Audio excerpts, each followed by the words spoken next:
ન્યૂઝમાં આપનું સ્વાગત છે। સમાચાર સાથે હું છું Neha. Metro city, smart city આ શબ્દો બોલવામાં અને સાંભળવામાં મજા આવે, પણ જ્યારે આ શહેરો થંભી જાય ત્યારે જોયા જેવી થાય। અમદાવાદમાં વરસાદ આકાશી આફત બનીને એવો વરસ્યો કે મેટ્રો સિટીના છોતરા નીકળી ગયા।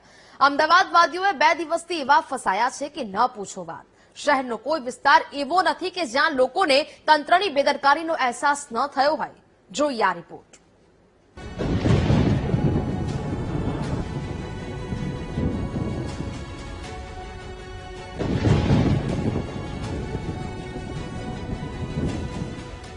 અમદાવાદમાં આખી રાત વરસેલા અવિરત વરસાદે સમગ્ર શહેરમાં જળબંબાકારની સ્થિતિ સર્જી છે।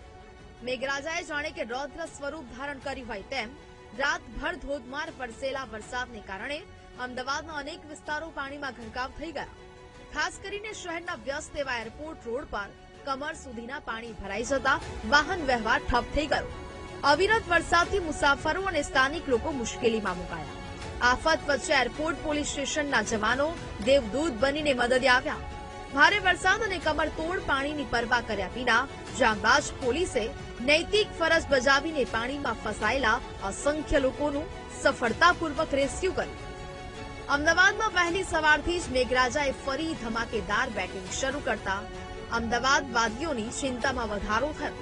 વરસાદ શરૂ થતાની સાથે જ શહેરના વિસ્તારોમાં ફરી એકવાર પાણી ભરાવવાની ગંભીર સમસ્યા સામે આવી। ખાસ કરીને વાહન વ્યવહારથી સતત ધમધમતા એવા એસજી હાઈવે પર આવેલા કારગિલ પેટ્રોલ પંપ પાસે રસ્તાઓ પર વરસાદી પાણી ફરી વળ્યા। સવારના સમયે ઓફિસ, કોલેજ કે ધંધા રોજગાર માટે નીકળેલા વાહન ચાલકો આ પાણી ભરાવવાને કારણે મુશ્કેલીમાં મુકાયા। અમદાવાદ શહેરમાં મેઘતાંડવને પગલે ચારેય તરફ જળબંબાકારની સ્થિતિ સર્જાઈ, જેને કારણે મહાનગરના માર્ગો નદીઓમાં ફેરવાઈ ગયા। શહેરના સૌથી વ્યસ્ત અને કનેક્ટિંગ ગણાતા હેલ્મેટ સર્કલ પાસે ઘૂંટણસમા પાણી ભરાઈ જતા વાહન વ્યવહાર સંપૂર્ણપણે ખોરવાઈ ગયો। સવારના સમયે પોતાના ધંધા રોજગાર અને નોકરી પર જવા નીકળેલા નાગરિકો ભારે હાલાકી ભોગવવા મજબૂર બન્યા। સમયસર પહોંચવાની મજબૂરી અને ભારે ટ્રાફિક જામ વચ્ચે કંટાળીને અનેક લોકો પોતાના વાહનો રસ્તા પર જ પાણીમાં છોડીને ધંધા રોજગારે જવા રવાના થયા હોવાના દ્રશ્યો સામે આવ્યા। અમદાવાદમાં આકાશી આફત બનીને તૂટી પડતા વેપારીઓના આશિયાના અને રોજગાર જોખમમાં મુકાયા।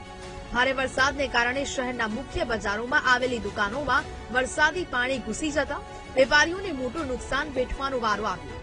ખાસ કરીને ડ્રાઇવ ઇન સિનેમા પાસે આવેલા જાણીતા ઇન્દ્રપ્રસ્થ કોમ્પ્લેક્સના બેઝમેન્ટમાં પાણી ભરાતા દુકાનધારકો ભારે પરેશાન થઈ ગયા। બેઝમેન્ટમાં આવેલી અસંખ્ય દુકાનો અને ગોડાઉનો પાણીમાં ગરકાવ થઈ જતા વેપારીઓને લાખો રૂપિયાનું ભારે નુકસાન વેઠવાનો વારો આવ્યો। અત્યંત દુઃખદ બાબત એ છે કે પરિસ્થિતિ કાબુ બહાર જતા તંત્રને વારંવાર જાણ કરવા છતાં કલાકો સુધી કોઈ મદદે ન પહોંચતા વેપારીઓ લાચાર બન્યા।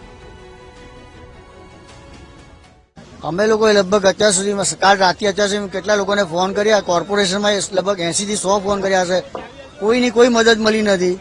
ટોરેન્ટ પાવર 30 થી 40 ફોન કર્યા પછી એ લોકો આવી નહીં। સૌરાષ્ટ્રની વાત કરીએ તો વરસાદી સિસ્ટમ